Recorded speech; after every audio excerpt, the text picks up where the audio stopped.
wedding dress was still hanging when I found the USB drive. I thought it'd be something sweet, maybe a slideshow or a silly video from her bridesmaids. But it was her, with 3 men. And her friends cheering. I'm Daniel.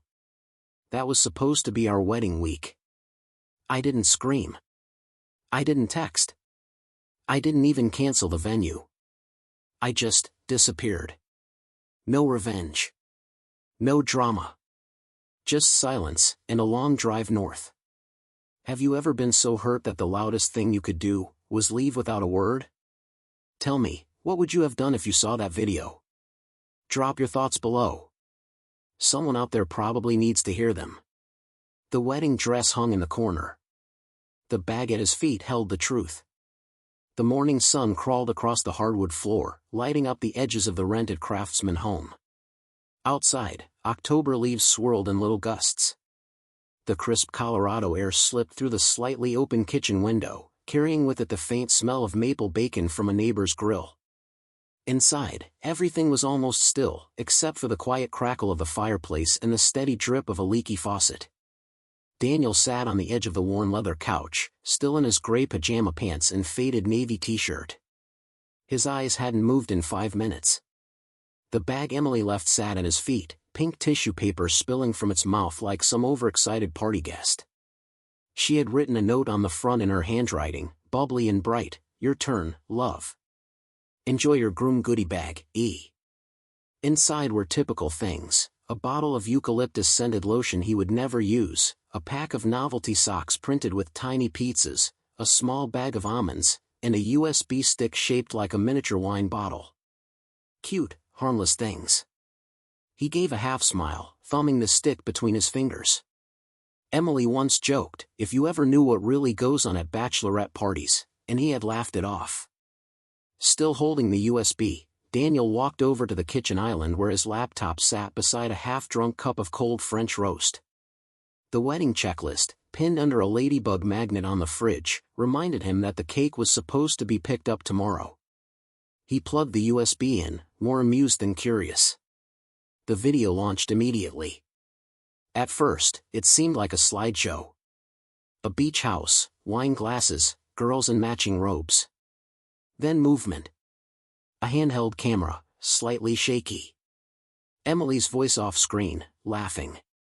A toast to freedom for one more night. More laughter. A man entered the frame, then another. Shirtless, confident, younger than he expected. Daniel's eyebrows knit for the first time. The next few minutes blurred. There wasn't much left for imagination. Her friends, some of whom he remembered helping set flower arrangements, cheered.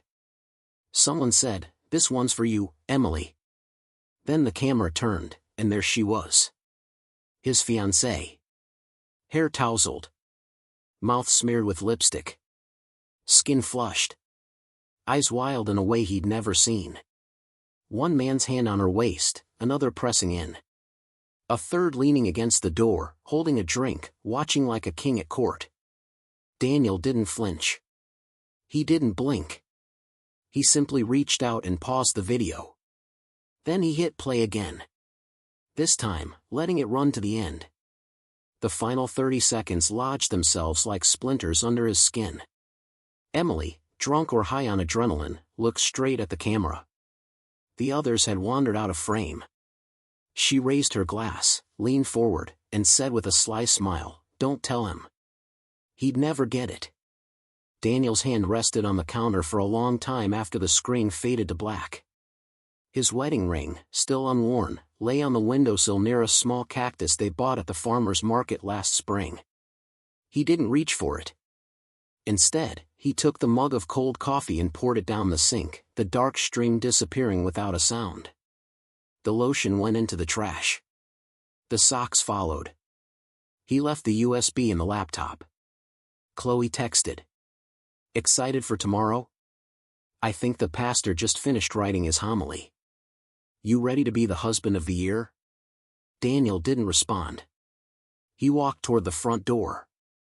The invitation on the fridge caught his eye one last time: white cardstock, gold trim, their names entwined like ivy. He left it there. No anger. No yelling. No last-minute calls. Just keys in his hand.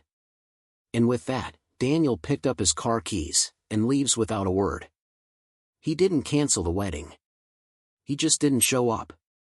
The morning after he left, Daniel merged onto Highway 24 just as the sun pushed through the clouds like a reluctant promise. The drive north stretched ahead in amber and quiet. The aspens had turned gold overnight, trembling in the early fall wind like they had something to say but didn't know how. He rolled the window down halfway, letting the cool mountain air tangle through his hair. The radio whispered static, broken occasionally by fragments of country songs and sermon snippets from distant towns. He didn't look at his phone. Not once. At a gas station outside Woodland Park, he paid in cash. No one asked questions, and he gave no answers. On the highway again, he saw signs for Divide, Colorado. Then smaller, hand-painted arrows, Everpine Lodge, Quiet Stays, Mountain Views. He turned without thinking. At the lodge's front desk, the receptionist, a woman no older than 25 with a nose ring and a mug of cocoa, glanced up from her crossword. "You here for the leaves or the silence?" she asked. Daniel hesitated, then said, "The silence." She handed him a wooden key fob with the number 7 burned into it. No Wi-Fi, no daily housekeeping, no tourists this late in the season. "You got the whole road to yourself." He nodded. "That's perfect." She tilted her head slightly, then tapped the calendar on the counter. "You know it's October 2022, right? You're not, like, lost in time or something?" Daniel gave the faintest smile. "No. Just lost, I guess." Room 7 was a short walk down a gravel path rimmed by wild thistle and faded signs reminding guests to respect the pines. The cabin was small, just a bed, a kitchenette, and a narrow porch facing a stretch of quiet woods. No TV. No clock. The only sound was the creak of the screen door and the distant caw of a crow somewhere deeper in the trees. He dropped his duffel bag on the bed and opened the small fridge, empty but humming. On the counter sat a spiral-bound guest journal, filled with decades of neat handwriting and occasional children's drawings and marker. He didn't open it. Didn't even touch it. Instead, he sat on the porch, elbows on knees, and looked out at the forest like it might explain something. That evening, he reheated a can of soup over the stove and ate it without tasting it. The silence pressed in, but not unkindly. It was the kind of quiet that didn't demand anything from him. When the knock came, it was soft but steady. Daniel opened the door to find an older man with a thermos and a folded lawn chair under one arm. He wore a flannel shirt buttoned to the neck and had a face lined with weather and time. "I'm Howard. Cabin 3. Figured you might want some coffee tomorrow morning. Sunrise is worth waking up for around here," he said, voice gravelly but kind. "You don't look like the honeymoon type." Daniel paused. "Not anymore." Howard nodded like he'd heard that sort of thing before. "Bring a mug if you want. Or don't. I'll be out there either way." The man turned and walked back down the path, his boots crunching softly on the gravel. A crow flapped overhead and landed briefly on Daniel's porch railing, looked him dead in the eye, cawed twice, and took off toward the pines. That night, Daniel didn't sleep much. The bed was fine, but his mind kept rehearsing things he couldn't unsee. Her face. That line, "Don't tell him." He'd never get it. It looped like a bad song, burrowed under his ribs. He stared at the ceiling for hours. Just after 5, before the sun had fully crested the horizon, he stepped outside with a chipped blue mug and a hoodie. Howard was already seated in his lawn chair, thermos beside him, a crossword balanced on his lap. "Didn't think you'd come," the old man said without looking up. Daniel handed him the mug. "I didn't think I would either." Howard poured the coffee, steam rising in the cold air like a spirit released. They sat together in silence, listening to the wind move through the trees. A deer wandered between the trunks, then vanished just as quietly. "I come here every fall," Howard said. "Place has a way of holding what you're not ready to carry." Daniel nodded but said nothing. He wrapped both hands around the warm mug, breathing in the earthy scent. It wasn't like the French roast he used to brew at home. This was stronger, bitter, almost grounding. For a long while, no one spoke. Then Daniel, almost as if talking to himself, whispered, "It was supposed to be tomorrow." Howard didn't turn. Just let the sentence float into the pine-laced air. "You'll talk when you're ready," he said finally. "Or not." Daniel didn't answer. But the crow returned that morning, landing exactly where it had the night before, on the railing between them, then took flight again, like it was waiting for something that hadn't arrived yet. She didn't offer him tea. Just silence, and an envelope. The house hadn't changed much since the last time Daniel had been there. The yellow curtains still fluttered slightly over the sink, a breeze pushing in the scent of lavender cleaner and something faintly metallic. The framed photo of Emily in braces at 13 still sat on the corner of the kitchen wall, tilted slightly, just as it had for years. Daniel stood in the doorway for a moment, unsure if he was welcome or simply tolerated. Lydia sat at the kitchen table, her posture straight, arms folded over a worn cardigan. She didn't greet him, but nodded toward the empty chair across from her. On the table, a plain envelope waited, edges curled slightly from being handled too long. Henry sat nearby, head down, flipping cards in a slow-motion game of solitaire. He didn't look up. Daniel stepped in quietly. His shoes barely made a sound on the linoleum. He took the seat across from Lydia and gently placed the wedding ring on the table between them. Her gaze flicked to it, then back to his face. Neither of them touched it. Lydia reached forward, slid the envelope toward him, and let it rest against his arm. She didn't speak immediately, as if giving him time to prepare for whatever it held. But he didn't reach for it either. Instead, she said, "You were right, you know. She always thought I liked you more than her." Daniel let out a short breath, more of a reflex than a laugh. "She used to say that. I thought it was just her being dramatic." "She was right," Lydia replied, voice flat. Henry flipped over the Queen of Hearts. Set it aside. Still silent. Daniel finally opened the envelope. Inside were printed screenshots, dozens of them. Text messages from Emily to someone named Ty, most time-stamped over the past 10 months. Some were romantic. Others angry, accusing, needy. Some flirted on the edge of desperation. One simply read, "He's too good to leave. I hate that."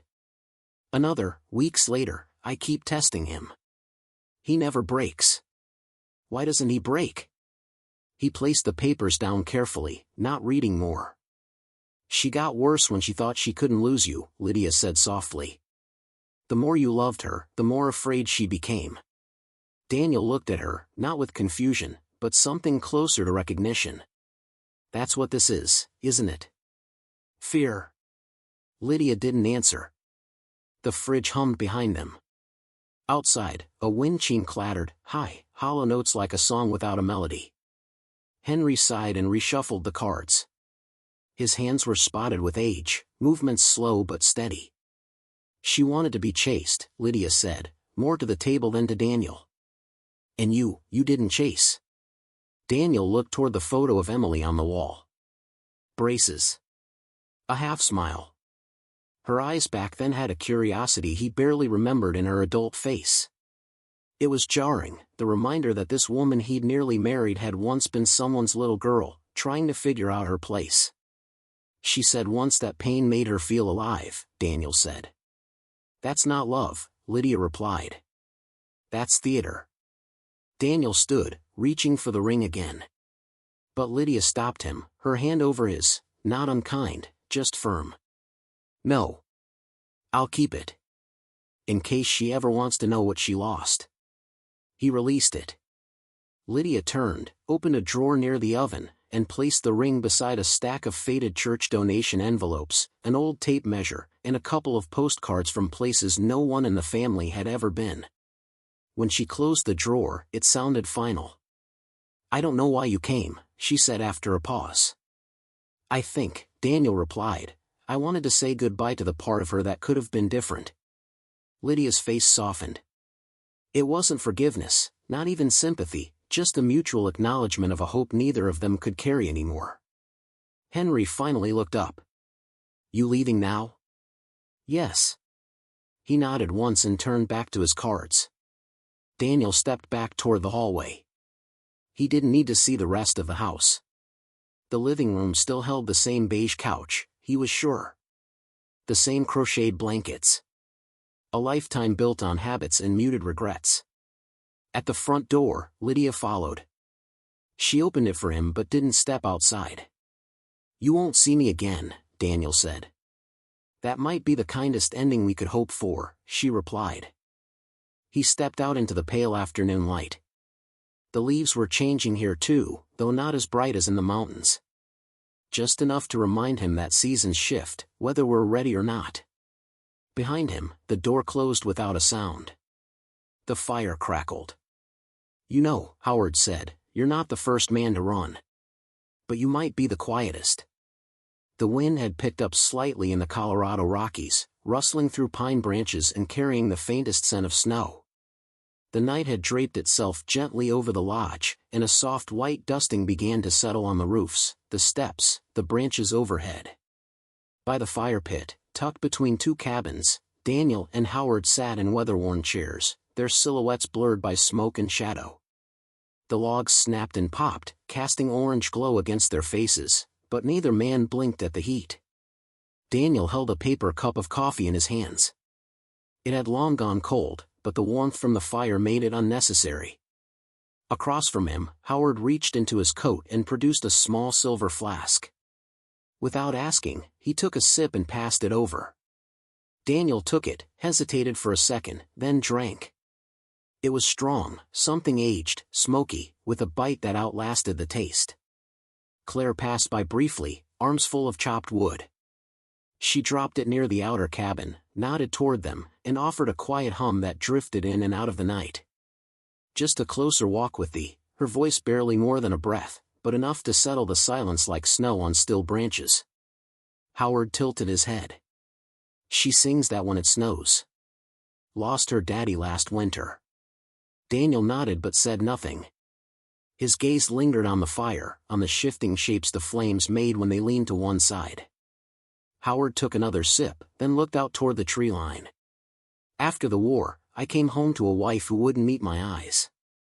I thought it was me. Thought the blood I brought back had changed something in her.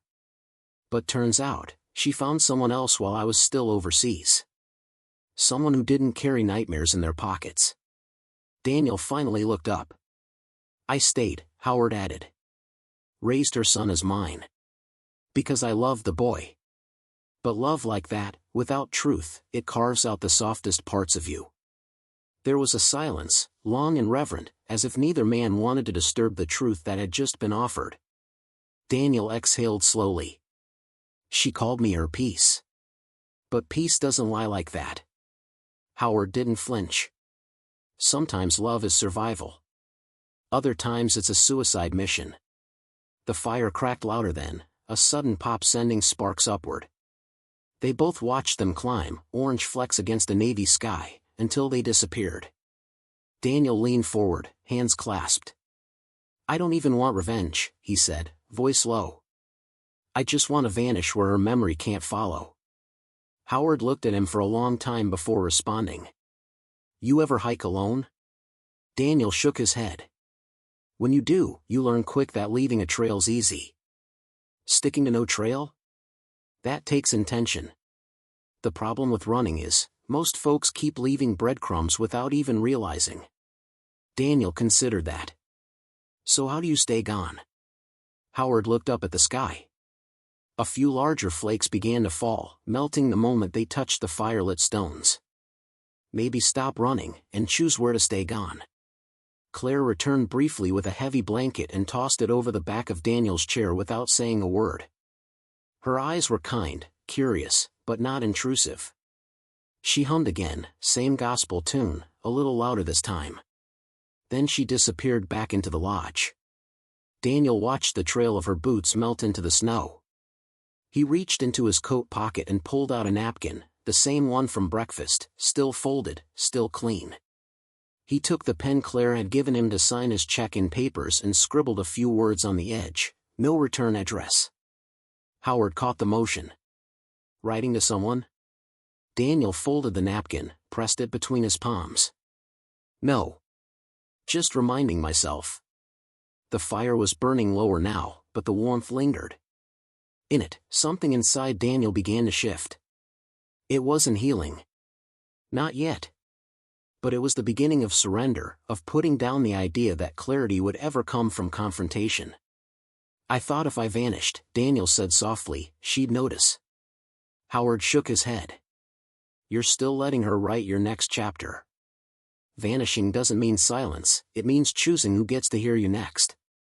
Daniel leaned back, eyes fixed on the stars breaking through the cloud line. I used to think closure was a conversation. Now I wonder if it's just a choice. The fire cracked again. Howard stood first, his knees stiff but steady. He left the flask on Daniel's chair arm. That one's yours tonight. I'll bring coffee at sunrise. Daniel didn't reply. He didn't need to. The chair creaked as he shifted slightly, still watching the flames. Behind him, the snow continued falling. And Howard's words lingered longer than the smoke. Then maybe stop running, and choose where to stay gone. The pen hovered. The page stayed blank. Outside, November rain ticked softly against the cabin windows, like 1,000 tiny fingers trying to get in. Inside, it was warm. The wood-paneled walls held the heat like a secret, and the faint sound of Elvis played through the AM radio, his voice weathered and slow. Daniel sat at the desk, hands still, mug of coffee steaming beside him. The fireplace crackled faintly in the next room, but this one, the writing room, held only silence. For a long while, he didn't move. The pen just floated above the page, its tip wet but untouched by paper. His eyes traced the grain in the wood, the gentle curves like time worn into the desk. Rain gathered at the corners of the window pane but didn't race, just held, like him, waiting. He drew a breath. There was no "Dear Emily." No greeting. No need. He simply began. You made me laugh once. That part was real. You made me want things I didn't even know I could want, a dog, a slow Sunday, a cluttered garage filled with future plans. He paused. Read the line again. Then wrote beneath it. But each time I look back, I remember less about us and more about who I used to be when I was with you.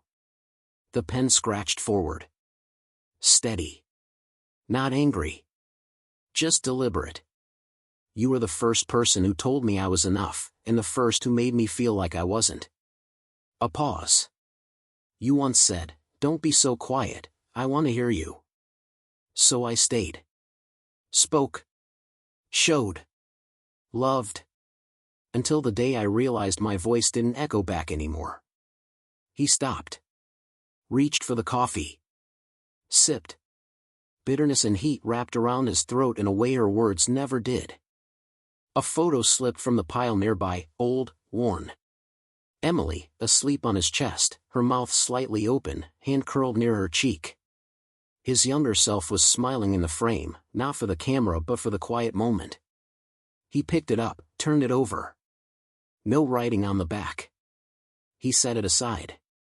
Daniel returned to the letter. I didn't leave because you failed me.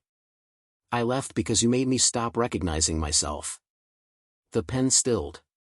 That was the end. There were more words inside him, of course there were, but none that felt like release. And this wasn't for her. Not anymore. This wasn't vengeance.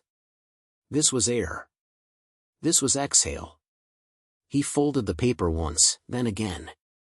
Walked slowly to the small black stove in the corner. Opened the metal door. Rain picked up slightly, a soft percussion on the roof. Daniel watched the page sit among the unburnt logs for a moment before he struck the match. The flame curled fast, orange edges licking across the white until the words blurred, blackened, vanished.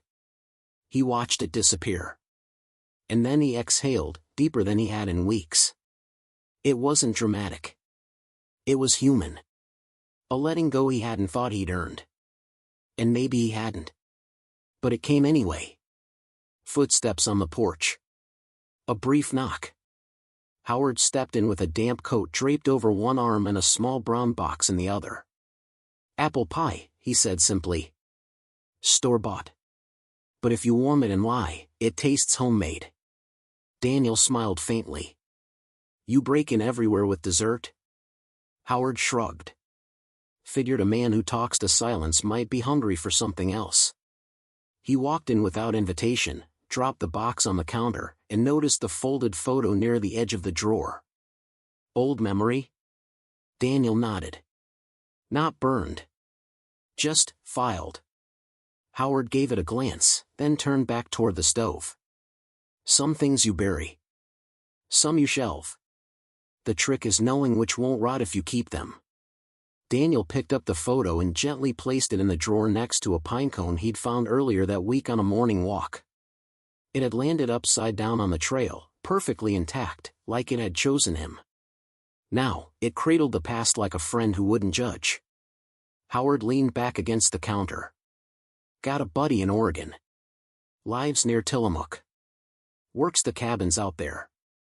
No Wi-Fi. No phone. Just trees, books, and a generator that whines like an old man." Daniel raised an eyebrow. "He's hiring," Howard added. "You want to reset? Might be a place to land." Daniel said nothing, but something in his shoulders softened. Howard pushed off the counter and moved toward the door. "Think about it. Pie's yours either way." He disappeared into the rain, leaving behind wet boot prints and the lingering scent of cinnamon. Daniel stood alone in the room again. The flames had died down in the stove. Only glowing coals remained. But the quiet didn't feel heavy now. He walked to the drawer. Pulled it open once more. The photo sat beside the pinecone, untouched, unframed.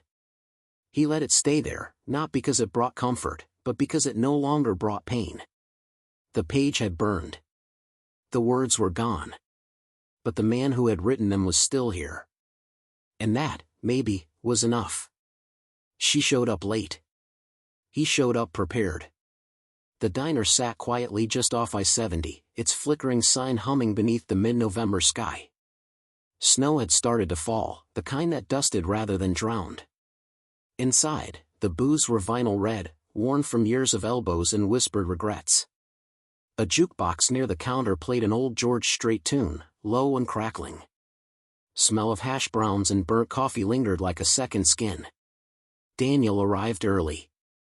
Chose a booth near the window. Let the cold from his jacket fade into the back of the seat while he stared outside at nothing in particular. Emily arrived 20 minutes late. She slipped in across from him without asking, without eye contact at first. Her hair was pulled back. No ring on her hand. She looked thinner, as if guilt had taken up residence and refused to pay rent.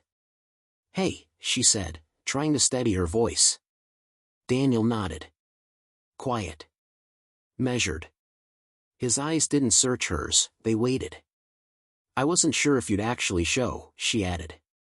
He took a sip of coffee. Still warm. A waitress with a silver braid and soft eyes approached. Her name tag read Bonnie. "Can I get y'all started?" "I'll have what he's having," Emily said. Bonnie nodded, poured her a cup, and walked off. Emily wrapped her fingers around the mug but didn't drink.